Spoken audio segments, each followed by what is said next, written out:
สบายดีพี่น้องสบายดีพี่น้อง FC ทุกคนที่เข้ามาเบิ่งซ่องเฮาพี่น้องที่เข้ามาเบิ่งซ่องเพลงบ้านนาโอ้ยแนมเห็นเถียงกะเดี๋ยวมันเช้าลมก่อนสิพี่น้องจึงสิลบนะถ้าบ่ลบนี่มันบ่อยู่เลยนี่เกิดไปหมัดหลายเถื่อเลยเผื่อฝนตกนะกินน้ำอิ่มโพดเดี๋ยวว่ามันนี่สิจัดพาพี่น้องไปจัดตัวนี้ได้มั้ยนี่จุฬา จุฬาขาอ้วนนะดากอ้วนนะพี่น้องจื้อได้อยู่บ่ตัวนี้นี่จุฬาตัวนี้นี่ตัวที่เฮาเคยบินขึ้นนะบางหันเฮาติดธงยางบัดนี้เฮาเล้าปีกออกหน่อยหนึ่งแล้วเฮาก็มาติดกระดาษได้บัดนี้เพิ่มน้ำหนักเข้าไปอีกมองอันก้นมันนี่พอมันแบกธนูอยู่ที่90 เซนนะ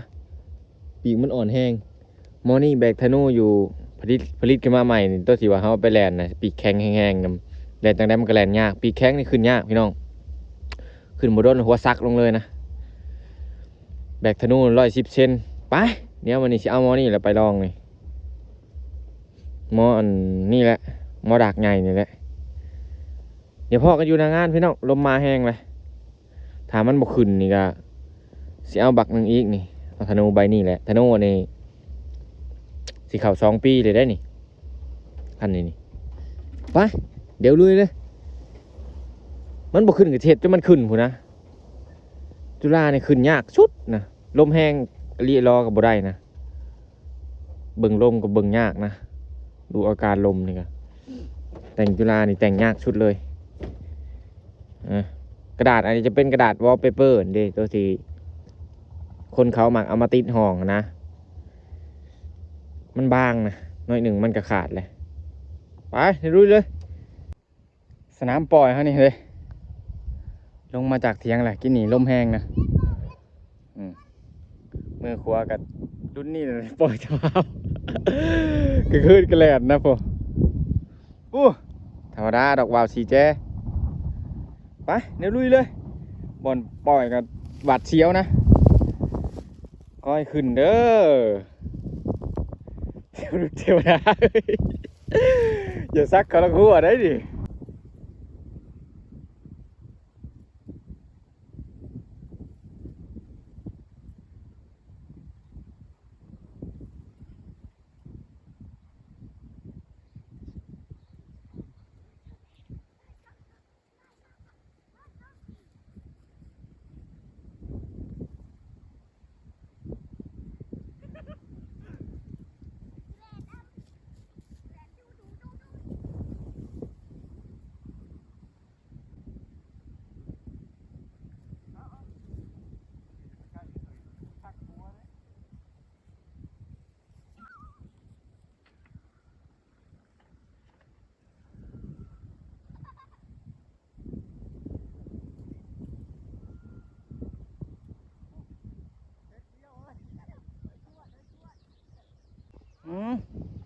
รอบนี้บาทเดียวพี่น้อง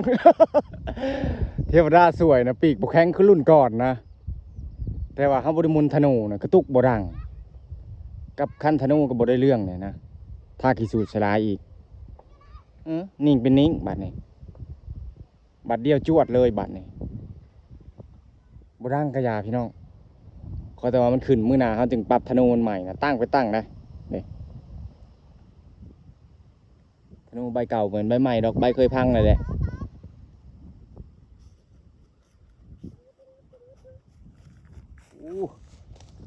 มันโคตรแห้งดึงดูสิชุบอยู่เป็นไงไว้บ่ไว้อยู่นิดนึงโอ้ต่อไปเรียนสอนวิชาให้บ่ดีอยู่ ที่อย่างดีพี่น้องมาเนี่ยฮะแม่มานะเปล่าฝุ่นของเฮาอ้าวเหมือนข้างป้ายอันไฟบ้านเลยบ่สิจุกโอ้สายเบาใช้ปีกอ่อนเฮารอบนี้จวดบัดเดียวเลยเดี๋ยวไล่ก่อนพี่น้องไล่ไปจังหน่อยเขาจะลองกระตุกสนูลองเบิ่งกระตุกสนูมาแล้วพี่น้อง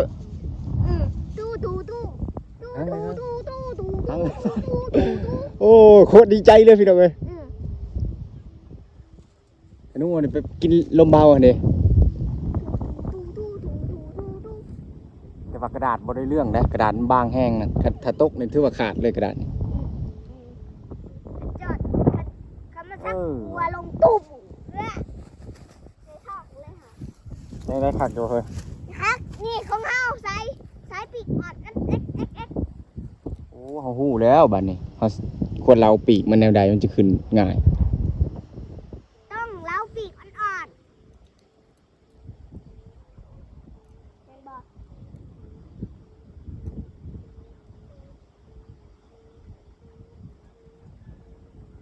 โอ้จวดไปจวดบัดนี้เดี๋ยวไปหาหลบพังธนูก่อน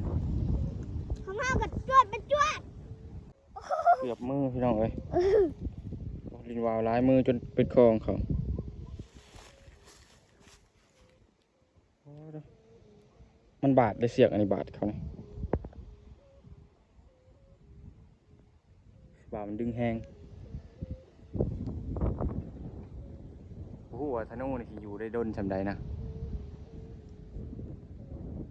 ไปบ่าวได้มาเขายังดึงให้เจ้า ดันลมแห้งลมเอียงเลยได้บัดนี้ อย่าจะดึง แล้วเขาจึงแต่งมันเล็กน้อยนะ จะดึงมัน เอียงไปข้างซ้ายทางให้เขาได้ปรับแต่งมันเขาใส่เข้าซ้ำเหลี่ยมเลยกี่นี่แต่บางเอียงบ่แห้งดอกให้อย่าดึงหน่อยมือบาดให้มันบาดมือ มือเป็นยังไง อย่าได้เอาไปอยู่ได้เลย เป็นคลองเลยนะบ่าวเอ้ยนี่เป็นคลองเลย เดี๋ยวไปหาบอลมัดก่อนสิไปหมดมัดทั้งคู่เลยทุกคนผูกเรียบร้อยพี่น้องยังปล่อยออกมายาวนะคำเขาจึงปล่อยออกยาวยัง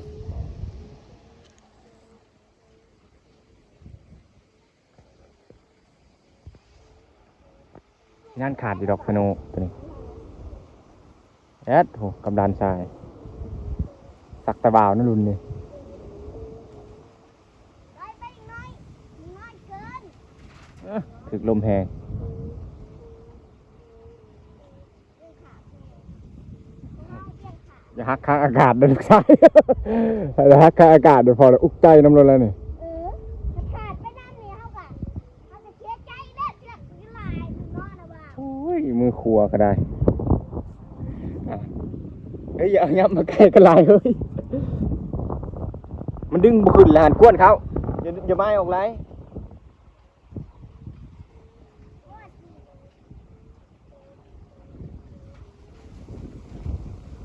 โอ้แมทชาวเนี่ยก็ดึงแห้งเขาแห้งเลยได้นี่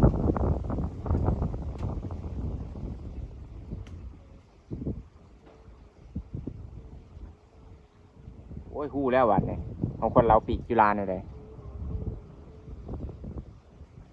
แข็งไรก็ขึ้นยากพี่น้องเอ้ยเราพอดีเลยนี่สงสัยน่าจะดันลมนรกได้ในหมอนี่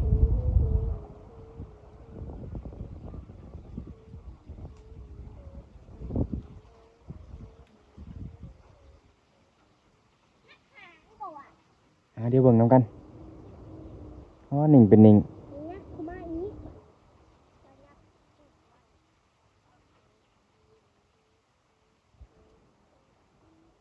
บนลินลมปานใดตัวนี้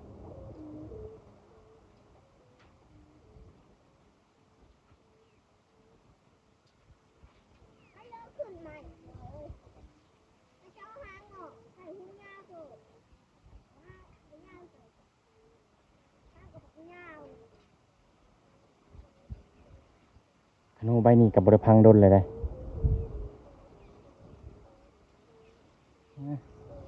ตึงเป็นหักกับพวกแกเลย เอาลิ้นหางเหมือนกัน ตอนปล่อยเชือกชันน่ะขึ้นดักโอ้ขึ้นดักเว้ยเอาเฮ็ดเอาเพียงไปในนั้นน่ะนะลมแห้งอะเริ่มสับสนแล้ว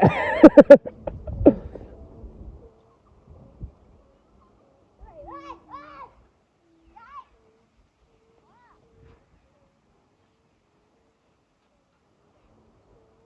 ถึกลมเป็นมาเป็นหัวนะมันเลยเอียงไปฮะเดี๋ยวถ้าพังเบิ่งตอนแรงๆพี่น้องมันจะเป็นยังไง ค่ำแล้วพี่น้องตอนนี้เป็นเวลา10 โมงวันพฤหัสวันที่22ปรากฏว่าสนุเขานี่ไปแต่เว้นผู้สงสัยลบลมพี่น้องแต่ว่าแถวเทิงเนาะตู้ดูตู้ดูตู้อยู่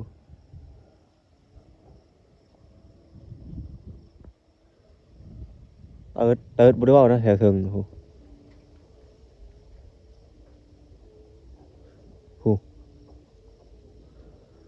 มันมีช่องลำเติร์ดคือกันเลย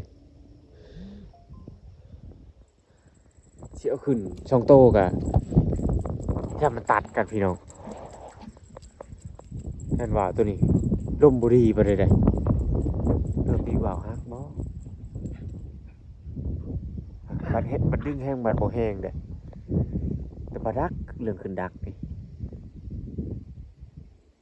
เอ้าฮะมันคือต่ำตรงนี้เอ้าลมขาดช่วงมาจากนี่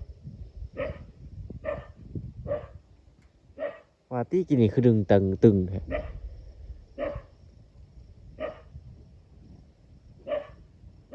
เบิ่งสิลองกระตุกลงเบิ่งพี่น้อง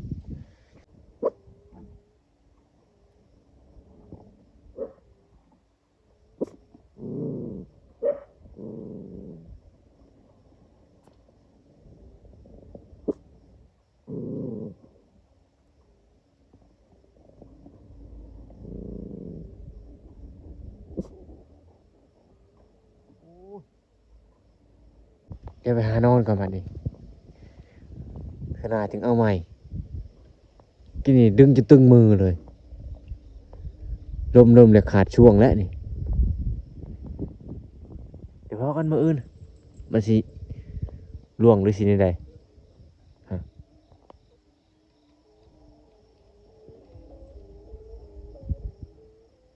เอาแล้ว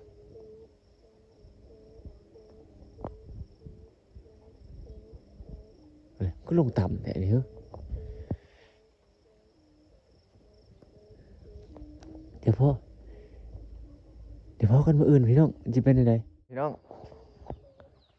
เซ่เลยพี่น้อง ลมเมื่อคืนนี่คิดว่าเพิ่นสิบ่อยู่เลยย่านแต่ปีกหักนะคันว่าว่าใส่หางนี่ดูผม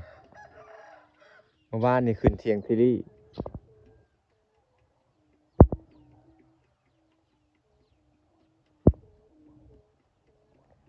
ลมตอนเช้านี่แห้งขนาดผู้เบียกให้ก่อนยืดจะว่าก่อนพี่น้องเฮ้ยไปว่าเฮ้ย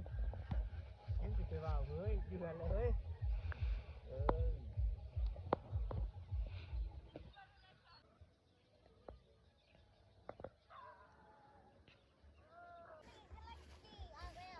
ลงแล้วพี่น้องลงแล้ว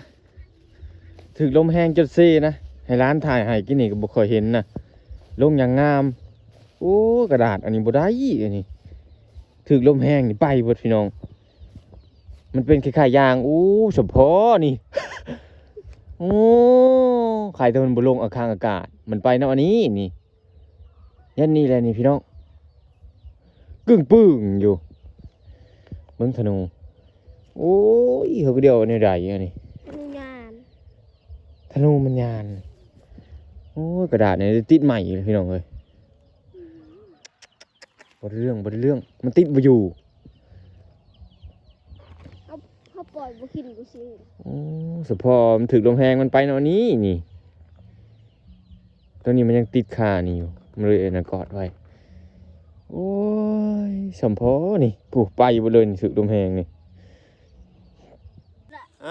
สำหรับคลิปนี้ก็ผ่านพ้นไปโดยดีพี่น้อง